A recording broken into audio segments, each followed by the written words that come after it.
नमस्कार जय जगन्नाथ मु Dolly welcome to Dolly Odia kitchen. मु आज शेयर करुची बिना बिरी बिना सड़ा बिना इनरे नड़िया पुर दिया तुला भली नरम नरम इडली। इडली रे तरकारी कि चटनी दरकार पड़बनी। इडली को एमती खाई पारिबे। तेबे चलतु आ डेरी न करी वीडियो को स्टार्ट करिबा।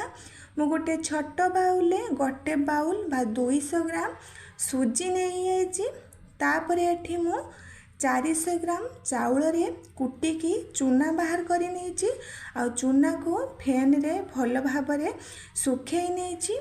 एठी मु गोटे कड़े नहीं आउची आ जो बाउल मु सुजी नहीं से भले सेम बाउल मु 3 बाउल पानी नहीं। जेतिकी सुजी नेबे तार 3 गुणा पानी नेबे। एबे मु कड़े को मीडियम फ्लेम रे गैस रे बसई देछि। तापरे सुजी को दे दउछि।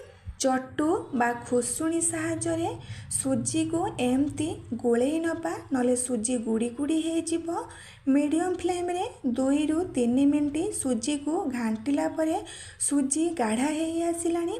एबे आमे गैस रो फ्लेम को ऑफ कर दबा आ सुजी को ठीक एतिकी गाढ़ रखिबा। याठू अधिक गाढ़ा करबानी नले सुजी हालुआ भली हो जिवो। चूना गोलेला बेले असुविधा हबा। सुजी 1 ରୁ 2 मिनट टिके ठंडा हो गला परे मुझे स्वाद अनुसार अल्प टिके लुण पकाउची। तापरे मु अल्प अल्प चूना को पकाउची। सबुतक चूना को एका साथी दबानी अल्प अल्प कर दबा। आ सुजी पूरा ठंडा है नथिबो कि गरम नथिबो हल्का नख उषुम थिबो आमे चूना को गुळेबा नले चूना आमर गुड़ी गुड़ी हो जिवो ठंडा हो गले। मुझे देखंतु अल्प अल्प चूना को सब गोले नौची। एबे आमर बाटर पूरा बहलिया हो गलानी। आउ जहाँ बड़का चूना अच्छी एबे बाटारे दबानी ताकू एबे साइड कर दबा। मु बाटारे लुण पकईली चीनी पकई नथिली। एबे मु 2 चामच चीनी दे दउची आ ताकू भल भाव गोले नौची।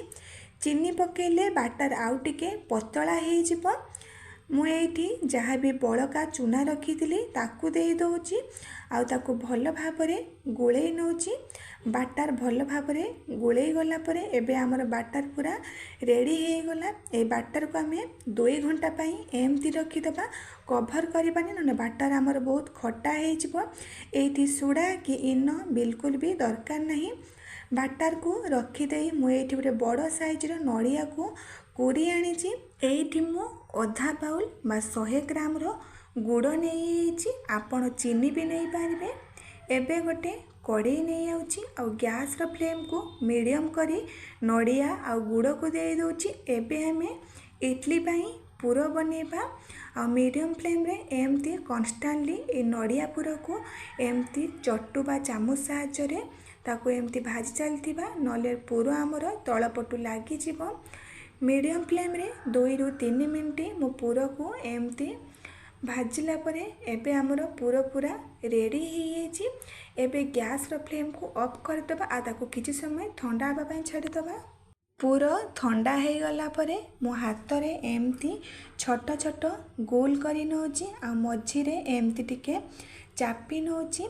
आपण चामच रे भी अल्प अल्प पिठा मझी रे पूर को देई पारिबे। हेले एमती टिके गोल गोल करी नेले सबु पिठा रे समान पूर रहिबो आ पिठा मझी रे पूरा सेट हेकी रहिबो आ पिठा भी बहुत सुंदर देखा जिवो। एठी देखंतु मु सबु पूर को एमती गोल गोल करी नेछि। एबे आमे इडली बनेबा। इडली छांचरे मु एमती सबुआडे तेल लगे नेछि आ तेल लगे अल्प अल्प बाटा दे दबा पूरा फुल करबानी। अल्प अल्प बाटा दे सारा परे आमे रखिथिबा पूर को सब मझी रे सजई नबा ठीक मझा मझी रे दबा। पिठा बहुत बढ़िया देखा जिवो आ पूरा सेट हेकी मझी रे पूर रहिबो। एबे पूर दे सारा परे पूर ऊपर आउ अल्प अल्प बाटा दे दबा। एठी मु गोटे छोट साइज रो खंड गुड़ को गोटे कुरारे कोरी नहीं आ पिठा उपरे एमती अल्प अल्प पकई दउची। पिठा उपरे ए गुड़ को पकेले पिठा बहुत सुंदर देखा जिवो आ खाइबा को भी बहुत टेस्टी लागिबो।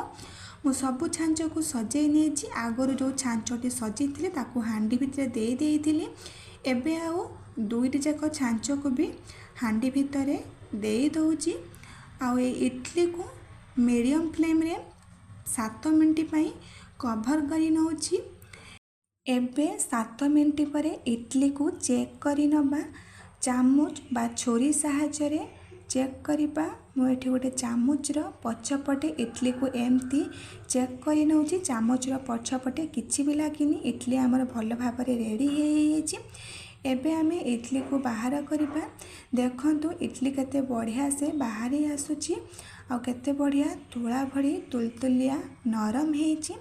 सब इडली को मुझे एमती बाहर कर नउची।